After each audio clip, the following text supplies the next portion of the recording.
Hello, everyone, and welcome to the Future Space. I'm your host, Daniel Fox. Our guest today is Dr. Chris Boshuizen, aka DJ Dr Chrispy. Chris is a space and deep tech investor in Silicon Valley. In October of 2021, he flew to space on board Blue Origin's New Shepard flight NS-18, along with Star Trek legend William Shatner. He is the co-founder and former CTO of Planet and former space mission architect at NASA Ames Research Center. Dr. Chrispy, welcome to the Future Space. Hi, Daniel. Thanks for having me. It's great to be here. I'm really looking for this conversation. And before we get into your experience going up to space and all the stuff that you're working on right now, could you share with us 3 words that, for you, capture the essence of space? I'd say because it's there. That's the real reason for me. Because it's there? Yeah. Do you want to elaborate a little bit, or would it? I mean, I think when I was young, I used to spend a lot of time trying to justify why we should go to space and what are the reasons. And, space has always sort of been victim to this, shouldn't we be looking after life on Earth sort of dilemma? And I realized ultimately that dilemma is not solvable. You can't reconcile those differences because I don't really think there is any. And so it's a kind of like what they call a false dichotomy, right? Should we go to space or should we not? And I've sort of now convinced myself that space is just an extension of our world. It's not any different than here, and we're not choosing one or the other. And so I just think like all great explorations, we're going because it's there and we need to see. And I think that's a human urge or human drive. And it's very human for us to go to space. It's not sort of contrary to other needs or pressures on Earth. It's actually part of our response to those pressures. So I think that's why we go, because it's there. I agree 100%. I mean, that is the whole purpose of life. Life goes where it can go, and if cannot go, it's not because it doesn't want to, it's because it hasn't figured out how to get to these places. But ultimately, the human species is that medium of going beyond and above and taking life to these new places. And now we're about to go to space and continue spreading life. Because it would be, I mean, not that I want to give the planet or life a personality, but it would be a shame of spending billions of years in increasing complexity to ultimately remain on one single dot in this vast universe. I mean, once you get out of this planet, then there's an entire galaxy to continue and spread. So absolutely, because it's there. Now, if you look into the media or if you look into the investment world, there's obviously a science story of going to space. There's a technology story of going to space. There's the economic story of going to space. And I think we've touched a little bit just by what you said, but going deeper, what do you think is the human story of going to space for you? Well, I think the human story is actually just beginning. And I think depending on how you count, we've got between 635 and 650 humans that have gone to space. So I'm going to say something really radical and controversial. In the scheme of human beings that have ever existed and ever lived on this planet, the fraction that have gone to space is basically 0. It's a rounding error of I don't know if you count how many, some people estimate since human species became human, with 100,000 to 100,000 years ago, a million years ago, the number of human beings that have lived is probably of order 100 billion. And so the 600 that have gone to space are a rounding error. And in a way, it's almost as if, the human race just hasn't been to space. But I think that's changing. And what excited me about the suborbital flights that we can talk about sort of what the future looks like in a bit. What excites me about that is it's the first time that ordinary people get to go to space. And I think that's the beginning of humanity going to space. And all of the highly trained government astronauts that went before are almost just like exceptions to the rule. They're special cases. So humanity has only gone to space in certain special cases in highly constructed situations. And at large, we haven't gone. And I'm hoping that suborbital flight, soon to become orbital flight at large numbers is the beginning of humanity actually going. And then I think the human story in space has yet to be written. Yeah, absolutely. I mean, it kind of follows the same trajectory of usual transportation technology. I mean, if we look at plane, originally at the beginning, it was only extreme like pilots who, with the proper, with the extreme training or with the adventure, the sense of adventure to risk, because it was a really risky endeavor to get up in the air. And now no one really thinks about it other than just buying your plane ticket. We're about to enter an era where space, there's a future ahead of us where there's going to be millions of people living in space, and there will be a time where it is as normal as just basically buying your ticket either to go to the moon. And I'm personally am looking forward for that day. I assume that you're looking forward that day too. Yeah, it's actually really interesting because I think we do take international travel for granted now. In fact, we're just bored on planes and we want to watch which movies we're going to watch. But that wasn't always the case, right? As someone growing up in Australia, I remember in my childhood, as a child in the 80s still, my elder relatives were still showing their Super 8 films and slideshows from their trips in the 60s and 70s. If you were in Australia and you had flown to Europe in the 60s or 70s, you were a local hero. Like, that was unheard of. And people wanted to hear about it and see that. And I've seen some of these slideshows numerous times because those were really big events in their lives. And even my parents, when they emigrated from Holland to Australia in the early 1960s, Dad pulled out recently his boarding pass and tickets. He still had the tickets and the itinerary for his trip, and it was like something out of Indiana Jones. I had always assumed they got on a long haul plane and flew direct to Australia from Europe, but they didn't. It was like 11 stops. They flew to Rome and then to like somewhere else in North Africa, and then eventually they stopped in Karachi and then Singapore and then somewhere else. And it was literally like an Indiana Jones film where they went dot dot dot dot dot all the way to get to Australia, and he had the meal tickets and everything for the whole flight still. And I was like, that's what it was like. I had no idea how far we've come. And so this idea that now that we can just get on a 747 and be bored for 15 hours to fly somewhere, it's amazing how far we've come with that story. And so I'm hopeful that human space exploration is on a similar trajectory, that maybe, if you think from the Wright brothers, like 1904-ish to the 747, it was about 50 or 60 years. 50 or 60 years from now, we might, have the first people that are bored going to the moon, and I actually welcome that. I think that's actually a sign that we've built something really important. Oh, me too. I'm actually looking forward that day, and that's a bit controversial. Not everybody agrees on that, but I'm looking forward that day when I'm going to look up and we're going to be seeing lights or some sign of settlement on the moon. Because for me, it's going to be that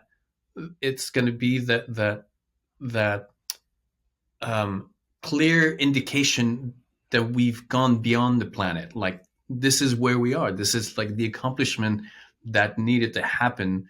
And every time that you look up, you have this reminder. Because I mean, if the International Space Station, unless you have a telescope, you can't really see it.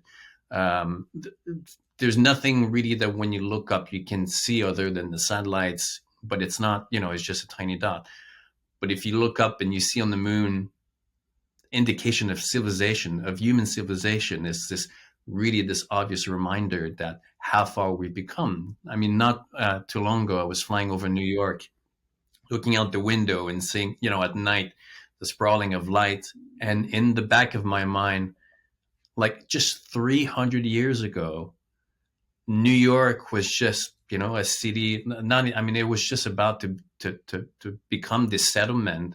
And the person, the first European who landed and went to New York, would never even conceive that one day this would become a city of skyscrapers, and I would be flying over in the place where I can watch movies, I eat, and I go to the bathroom, and I'm taking images on the phone that can connect me to anywhere around the world. Like, the idea of the future was so like impossible to imagine. So what is that future for us that is hard to conceive. I mean, what do you think that for you is this future that is hard for us to imagine right now? Yeah, well, I really like what you were saying about having some kind of permanent presence on the moon in a way that I'd never thought of before, which is being able to look up to it and connect to that. Because you're right, the International Space Station, I love to run outside and see it when it's going overhead, but you've got to time it just right, and it's a bright ball, and it flies past in about 4 minutes, and then it's over.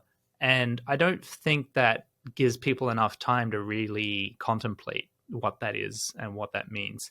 And if you can go out on a dark night and look up and see the lights in the shadow of the moon, maybe the moon's a quarter moon and the settlement is actually in the dark for then at their lunar nighttime, but the lights are on, we can see that. And I think that is a way I'm imagining young people like, my former self looking up at that and going, yeah, there's people there. I want to go there. And for that to be a reality, I think that's a really profound concept. Thanks for sharing that. Similar to that one that I thought of that doesn't quite achieve the same level of connection, but I think is a good sort of starting point, is to even just have a colony of maybe 100 people in low Earth orbit. And why I picked 100? 100 is a special number because if it's 10, we talked earlier about special cases. So if you've got a space station of 10 people, I think it's very easy to do everything as if it's the one-time only special case. They need food, we'll bring them some food. We need to get an astronaut up or an astronaut down, we can get them up and down. But it's not normal, it's not routine, and it's not systematic and sustainable. Now, as an extreme example, let's say I had 1 million people living in space. Well, clearly we'd have transport, cargo transport, FedEx services, medical supply, medical evacuations, routine passenger transport up and down for people to get on and off, fresh food deliveries, water and air being replenished, maintenance ships going up and down. There'd be all of this infrastructure. So somewhere between a space station of 5 or 10 people that is a one-off special case and 1 million, there has to be a number in the middle where we start to get some of those benefits of permanence. And I think the number for me is about 100, because you can't cheat anymore if you've got 100 people. You've got to actually build the stuff. 1,000, maybe, definitely. 100, I think it's just big enough. 20, you can still kind of cheat. So I think maybe, for me, a space station of 100 people where you've got to build the infrastructure, else those people are going to have a bad day. And I think that, to me, is the tipping point where then we could build the rest. Yeah, I agree with you. I think that with the International Space Station and having this very limited group of chosen people, it's been kind of easy to say, cooperation that go beyond the borders, can be achieved.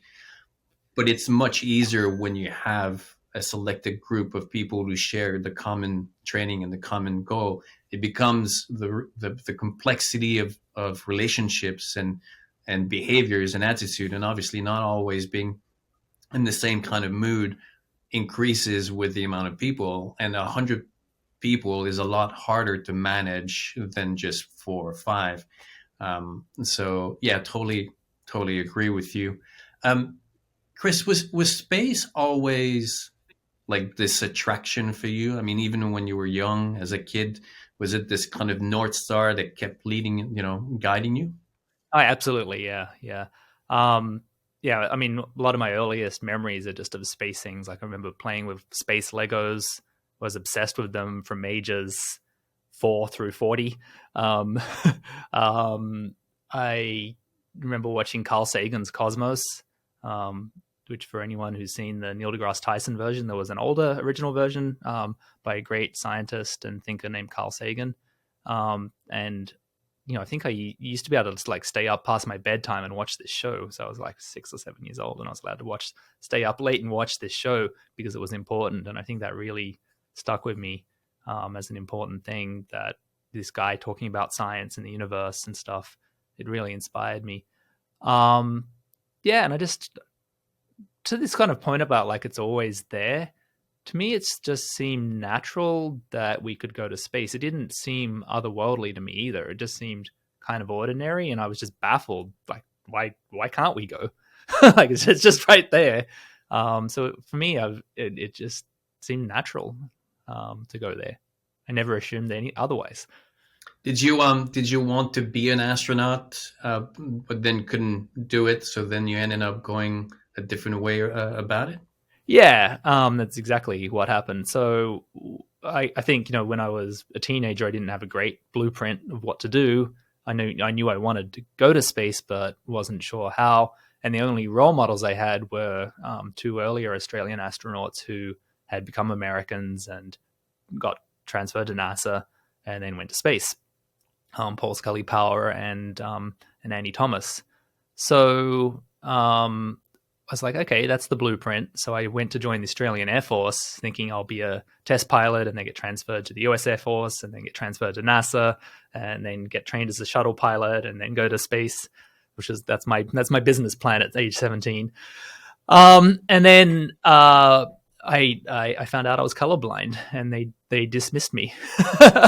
So I actually didn't know, and it's actually not that bad, but it wasn't bad enough that, if I'm in a fighter plane and they're like, push the green button, and I push the red button, it's a bad day for everybody. So they didn't want me as a pilot. And so I had to go, find a plan B. And so ultimately I became a scientist because I thought, well, studying the universe and studying physics would be a great way for me to like problem solve how to get my butt to space, basically. And that's what I did. And you got your PhD. By the way, that was Chris Hadfield, same business plan. He was in Canada, and there was no direct way in Canada to become an astronaut. And he looked into doing exactly what you just elaborated, going to the States, becoming a pilot. The only difference is that he was not colorblind, so he was able to continue with the business plan.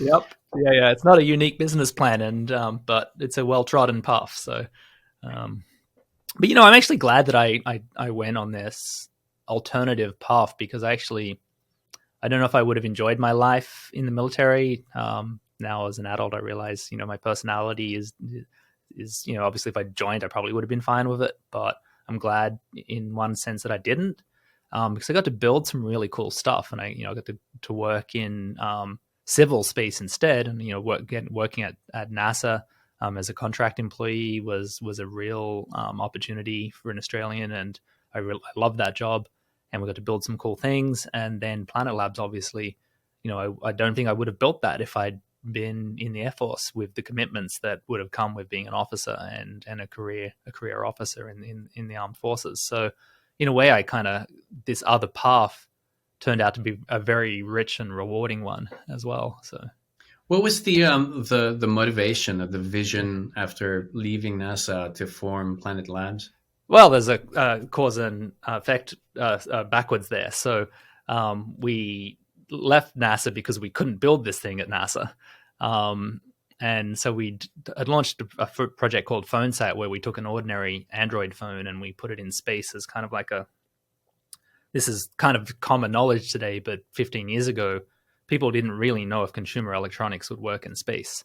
And so we were crazy enough to think, well, let's just put devices in space and see if they work.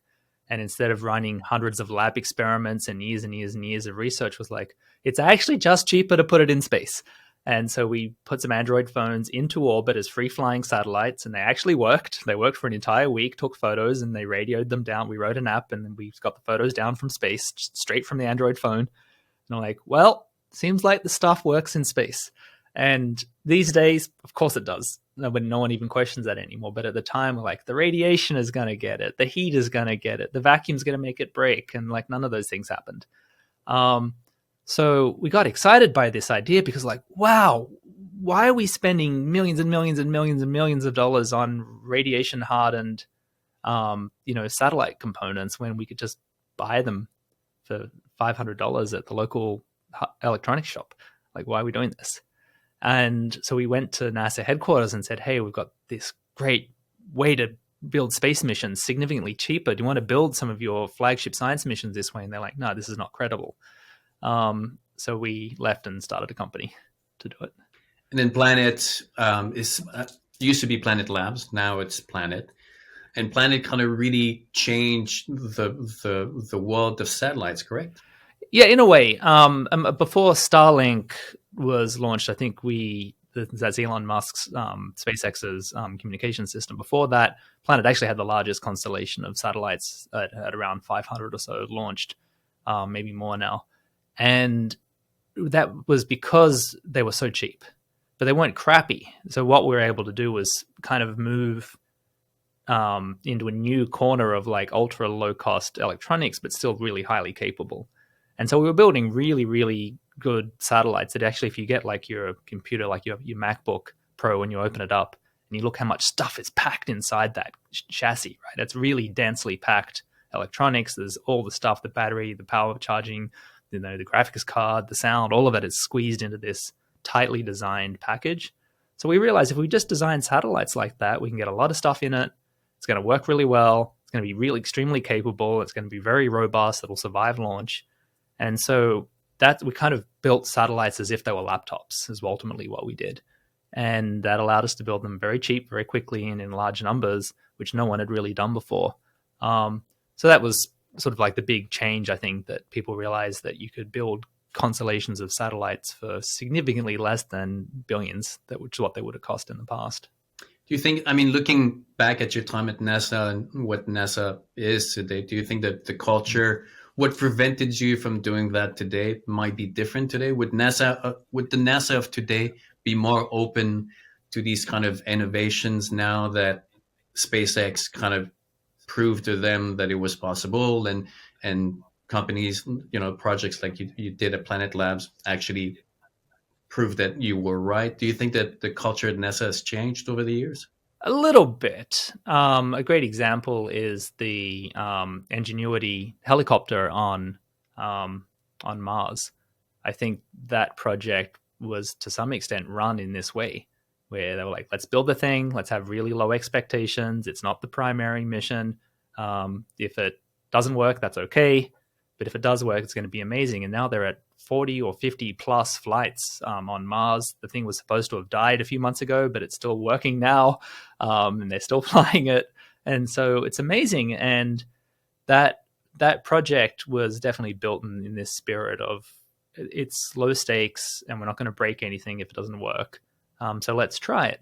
But one thing that does happen at NASA is once, and this is still the case, once something works, NASA has a tendency to want to perfect it. Now, if they launch a second helicopter, I bet you it's going to be 10 times the price, because they're going to forget all of the lessons of how the first one worked. And they're going to go, well, it's an important mission now. We promised we're going to fly a helicopter on Mars. We're going to have to do it. It's got to work. It's now mission critical. And once it becomes a mission, M with a capital M, a lot of oversight tends to come into play at NASA, and they'll want to perfect everything and have more reviews and more design and more testing. And maybe they're going to make it a little more ambitious, but that has to be tested too. And so the cost will go up. So NASA missions tend to get a bit slow and heavy as they mature, which is one of the important lessons we had at Planet, was to never let that happen. Planet was really disciplined about staying true to those kind of skunkworks roots, and every mission should be still skunkworksy and trying to keep that as a pattern versus forgetting it the second time. So it's a bit of both.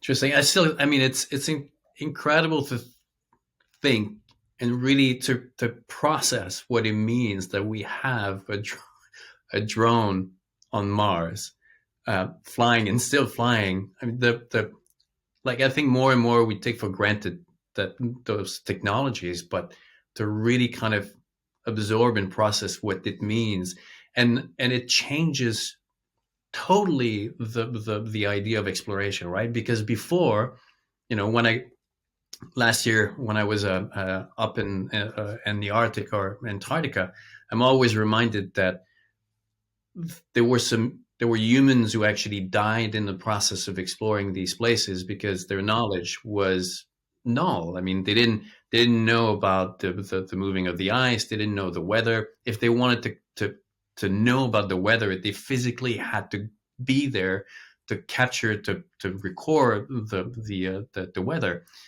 Now we with these technologies, with these machines that can gather the information for us before we do show up.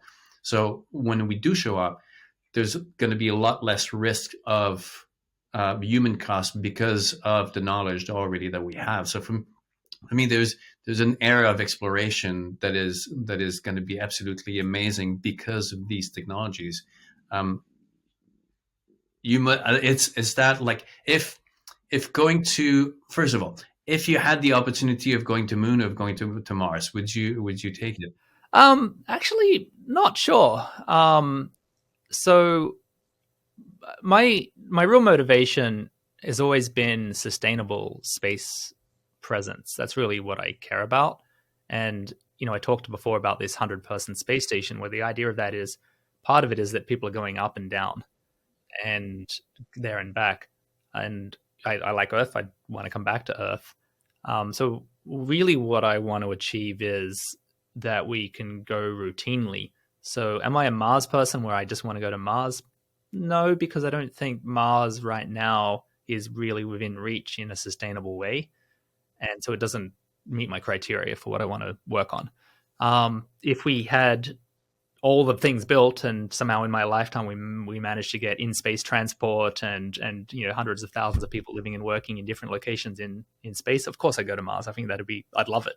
But I'm not a Mars zealot or acolyte like many other people. I think Mars is not a helpful short-term step to getting sustainable presence in space. No, agree. I think that for me, going to Mars would be interesting once the human experience of it becomes more attractive, but the idea of just roughing it and going with bare bones and just to this place. When I was younger and I was doing solo wilderness expeditions, maybe, but now as I'm getting older, it's not necessary. I want to just have a better experience. Well, actually, just before the call dropped here a second, we were talking about your realization that, in Arctic exploration, for instance, many people have died. And that's a really good point. And certainly because of, our history of using taxpayer dollars to send government-funded astronauts into space, and not wanting to fail at that, there's definitely a reluctance to let people die at all. But I can promise you, when there's 1 million people in space, some statistically normal number of those are going to die from any number of incidents, whether it be old age, slips in the bathtub, in Martian gravity, or work-related injuries, or death due to equipment failure. There will be a normal number of deaths occurring there. And so in between, it's kind of silly to think that we won't allow any deaths. And I'm not saying we should be hyper aggressive and put people's lives at risks, but there were large numbers of early explorers who in the Arctic and Antarctic who just got stuck and watched their ships get crushed in the ice and just waited there. And you have heroic stories like Shackleton getting all the way out to Elephant Island and rescuing his crew, but those weren't the majority, right? And there is risk, and I think one of the things about allowing humanity to go is that when we start going in large numbers, we will make a larger number of mistakes, but also make a larger number of discoveries, and we'll get there the way we actually always have, which is we'll just keep trying, and more people will go, and more people will be enticed to do it by the risk and the reward. And that's what it is. It's a balance of risk and reward. And when we have these selective government programs, the risk-reward equation is a very conservative one. So I think, I just welcome humanity going to space and making all of the human mistakes that we make. I'm looking for, there's a future where we're going to have, hundreds of thousands, millions of people up in space, where the humans population keeps increasing, and the number of people that wake up every morning trying to find solutions gets bigger and bigger, and the quantity, the amount of the knowledge that they're going to be looking to find solutions For me, I have a responsibility to make that happen, just because, for the same reason that today I exist because of other pioneers who decide to risk everything and cross an ocean and continue to find these places where they could create, a new society or continue the human experience. So I do feel that I have a responsibility today. Chris, the after Planet, was there kind of a direct line between what you had done and what your presence at Blue Origin, or it was kind of you left Planet and then you were looking for your next project and Blue Origin and the opportunity of going to space presented itself? Well, it was a 5 or 6 year gap between me leaving Planet and flying, but I did work on it for that time. So I knew that at some point Blue Origin was going to fly. And so I casually, in the background, petitioned them every time I ran into a Blue Origin person at a conference. I would tell them, hey, I'd love to fly, and I think I'd be a great ambassador for your mission. With my background, you really, really want me as your first passenger.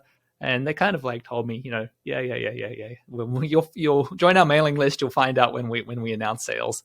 And I'm like, no, that's not what I'm saying. But anyway, I kept asking them for about 5 years. It wasn't a lot of work, but I was systematic about it. And I wrote a proposal for what I thought I could do for them. And I gave it to someone at some point, and they gave me the same answer. Nice piece of paper. Join our mailing list. We'll let you know when sales open.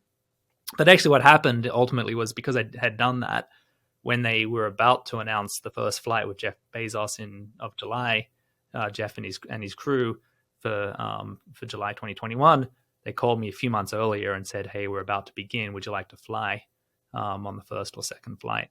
And so then the rest is history. What was the most unexpected experience? I mean, we talk a lot about the overview effects, looking at the planet in perspective in context with the outer space, but from the gravity, the rocket, the coming down, William Shatner, who, you and I were at South by Southwest, has a documentary trying to connect the dots from that experience. What was it like for you? Yeah, I mean, on a sort of superficial level, on a visceral level, I guess, I mean, that's the word I'm looking for. On a visceral level, the one of the really interesting things was the very strange sensation of when the engine turned off and we went into zero gravity. So despite 20 years of training in this industry, I actually didn't know what was going to happen, and it surprised me. So we're going up, and the rocket basically has about 90 seconds of really high sustained acceleration. So then you're at a really high velocity. They turn the engine off, and then you are then going fast enough, you coast all the way to space. But when they turned the engine off and I looked at the altitude, we weren't that high yet. And I'm like, oh my God, it's failed. And I thought we were going to crash into the ground. And then I realized, hang on, we'll actually literally just coast the rest of the way with this velocity. But it took me a second to realize that. But that feeling of when the engine turns off and they throttle down the engine and just suddenly you're just like out of your seat, basically the foam almost pushes you out against your seatbelt. It was like really strange. And then the other thing that I really so I guess the most profound thing though was when I was at the top of the flight. So we're at apogee and we're looking out the window. I felt this kind of like almost like primitive calling or urge or some kind of pull out of my body, like a force pulling me out into the blackness of space. And not like space horror movie flick where I was getting sucked out the window, but I literally felt like I was being majestically sucked out of the window and cold into the vacuum of space. And William Shatner, who I think was so great to have such a poetic, articulate co-passenger who could talk directly about his own experience in real time and process his emotions, which I'm an engineer. That's very hard for me to do. But so I was glad that he was there. But he and I had very different experiences. And for me, it was the call of the unknown. And so a lot of people talk about the overview effect of looking down at the Earth. I coined a new phrase, which is the outer view effect, which is the call of the great unknown. And I felt this, and I still feel it today, this kind of like just this stretching of my rib cage out into space. And like if there was a handle on the window so I could open the window, I probably under that spell would have walked out the door. I can. There is a in the movie Deep Blue back in the 80s. About yeah, exactly. Yeah, Dark Mail. There are two endings in that movie, and but one of them is like he goes down at the bottom, and then there's this pool of basically just letting go and joining the dolphin. But it's, as someone who's done many wilderness expeditions by myself, I can definitely connect with that feeling of this almost primal energy that just wants you to go to these places and connect and experience. So I definitely I can relate to that. But the other thing that you made me think of when you had this moment of like, oh my God, this is not working. I had a similar thing when there's this. You go up 200 feet up in the air, and you're in the on the harness horizontal, and they pull you up, and then you let go, and then you start swinging. And when I was up there, kind of laying down and looking and ready to go, you expect that your trajectory is going to kind of be smooth, but what it does first is that it goes like this, and then it starts to go down. And in that split second, you realize, oh my God, this is not working. I'm gonna die, and then you start swinging. The adrenaline kicks you up. Yeah, So that's the exact feeling. Yeah. So actually, Daniel, I'm curious. When you were out in the wilderness, was there ever a moment where you had a feeling like, I'm just going to stay? I know you didn't because you're here today, but did you ever have that feeling of like, oh, I'm just going to keep going? I wish I could stay. You ever have that? there is, there's a range of emotion. I've written at one point how the my expeditions find a meaning once I connect with something that is bigger than me, and in that moment I realize that there's an insight that now I need to share, and in that moment I know that like I need to go back because I need I need to share that experience. Until I don't have that moment, there's just this drive that makes me kind of continue and look for something and experience life in ways that I think that few can have the opportunity. But in that moment when like the light goes on and I see the world differently, I don't want to be there anymore. Now it's just about I need to go back, and now I need to tell that story, and I need to so yes, there's always this desire to stay but also to come back. And when I've been for too long in the city, there's also this pull, this desire now to go back and be reconnected with the essence or the simplicity of how the world works around me. Because in that world, it's you don't wake up trying to figure out how, if you're going to go to Starbucks, or if you're going to go and take this route, or drive there or drive there. It's really about the simplicity of reconnecting with these necessity of life. Feed yourself, keep you warm, keep you dry and safe, and then explore the world and just take it all in. So there's a simplicity in that that for me is refreshing.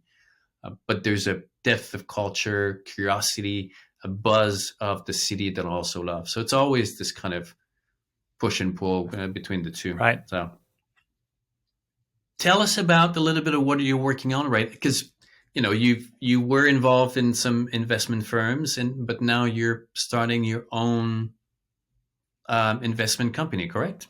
Yeah, so I've been doing venture capital investment for the last 7 years, mostly in space companies, but also other things like robotics and quantum computing and nuclear power. Um, and so um, what I'm trying to do now is go back to kind of my roots as an early stage investor. I think where I'm kind of the most happy is when I can roll up my sleeves and get on a whiteboard and then do some engineering for the day. And I do miss being an engineer. So I'm starting a new early stage investment fund to look at deep tech and climate solutions and space.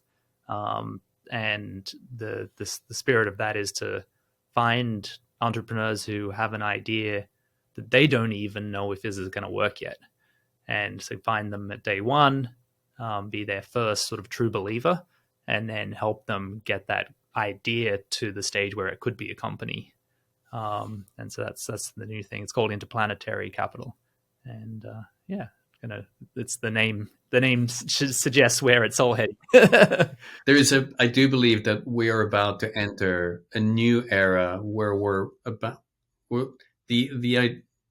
the the understanding of the human experience and what is possible will be totally redefined in the next 15 to 25 years, whether it's, with the help of AI, but in terms of energy, in terms of biotech, in terms of the mobility. I mean, I think that we're just, something is just going to totally radicalize the what we can and can't do. And you're right there on the front stage. You must be excited of what you discover on the everyday.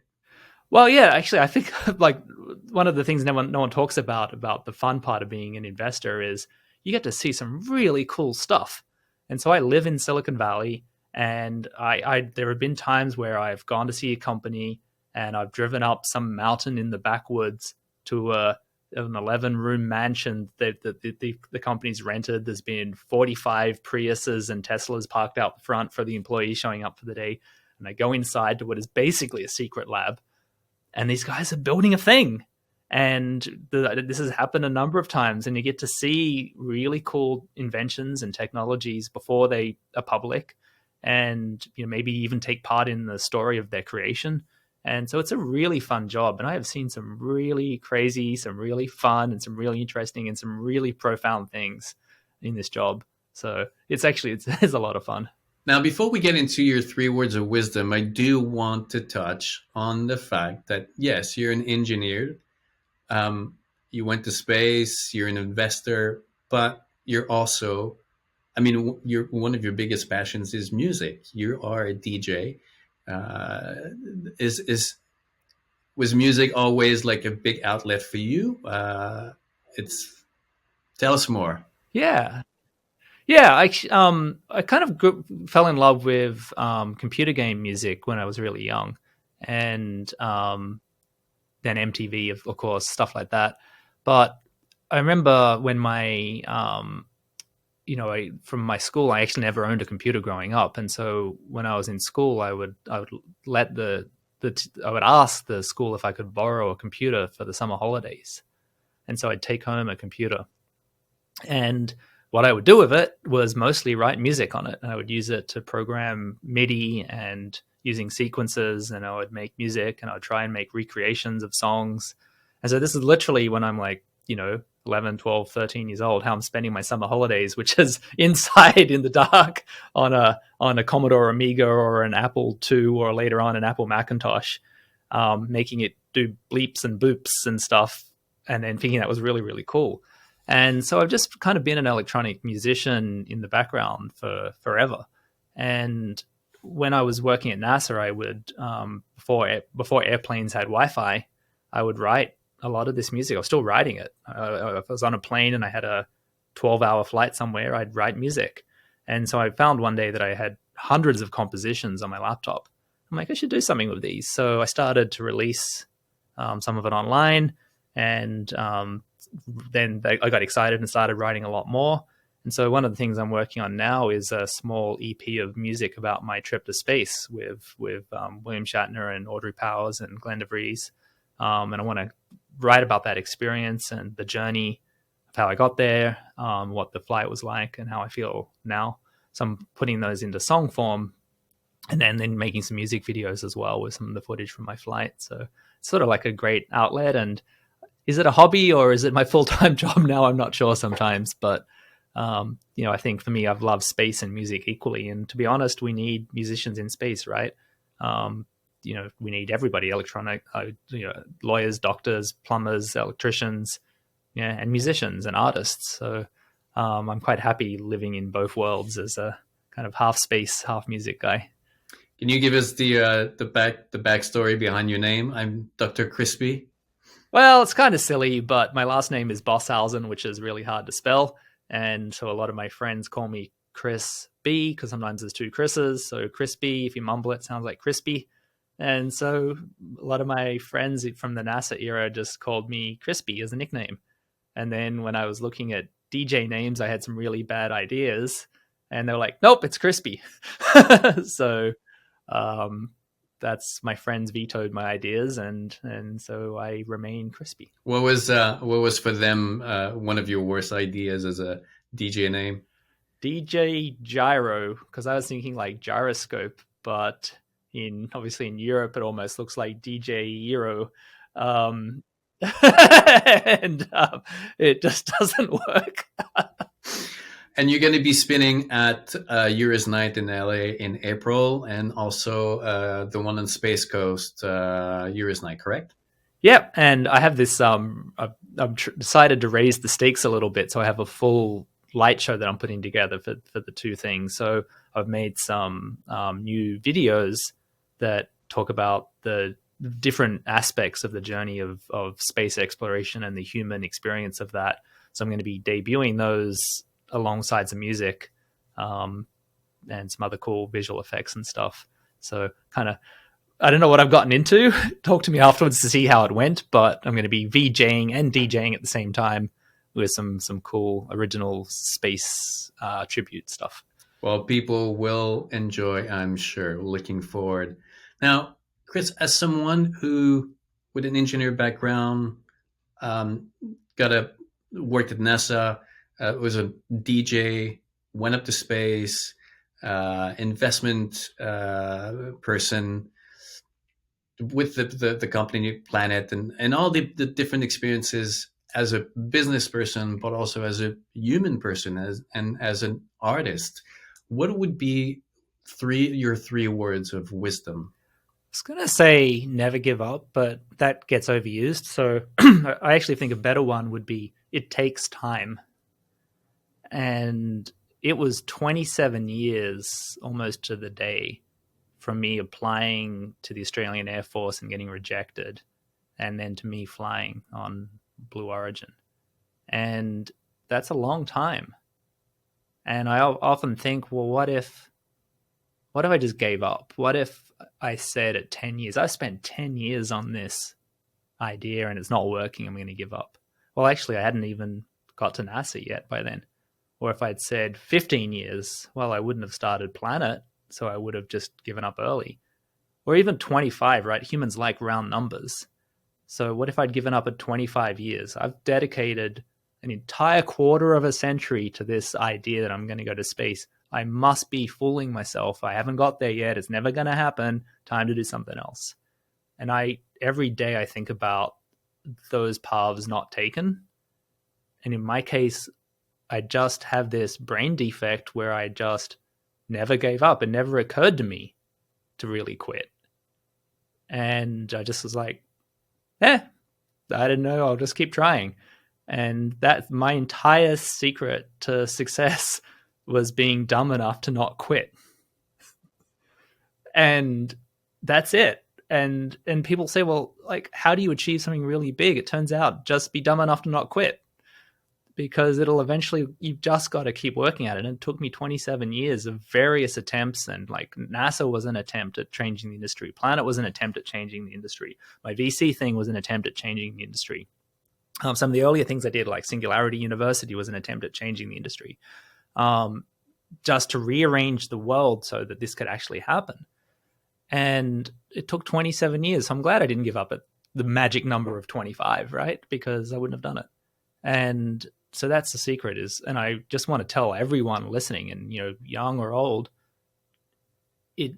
whatever you want to do, you can do if you just don't give up. And so that saying never give up gets overused, but what does it really mean? It just means be okay waiting and just keep working at it. And that's it. And I'm so glad that I never quit. I think it's the in my younger days, I did a little bit of, I was an agent for photographers and painters, and I realized that the artists or the photographers or the painters who do end up becoming successful are not always the best ones, but they're the ones who are willing to put themselves out there. They're a bit hustle. And it's the same thing about ideas or the successful people. It's not always the best ideas that come out. It's the ones that are keep being pushed, and often it's more of the ones that are resilient, that don't give up, and keep pushing until something happens. And sometimes it's not the idea that you started with, because it evolved, it became something more, and then you look back and you go, well, it was a little bit naive, but all the knowledge and the experience that you accumulated in the process makes you create something even better. So yes, and we're going to try not to put the Rick Astley's song at the same time. If we're going to give you a Yeah, I'd be happy if we ended on a Rickroll. Rick yes. Actually, but one of the cool things about it is just you just never know, right? I always had a sense of quality. Like, I knew what I wanted. I just didn't know how I'd get there, or what the path would look like, or what the actual way in which it would show up would be on. So it's like I knew the big picture, but I didn't know the details. And so I tried a lot of stuff, and a lot of it failed along the way, right? I mean, like you said, you just don't know what's going to work or not work. And maybe you pivot, but it's the sense of quality of my destination that I never gave up on. I knew how that destination would feel. And then every opportunity that came through my life, I could just apply a simple test. Does that feel like that or not? And if it does, work on it. And if it failed, okay, start another one. Well, don't give up, Chris. Continue doing all the amazing things, whether it's the light show, the music show, whatever investment that you're going to find yourself connected with, because you've done amazing things. And I can't wait to see what the next 50 years for you are gonna bring. So don't give up. Thank you so much, Chris. Thanks, Daniel. Great to chat today.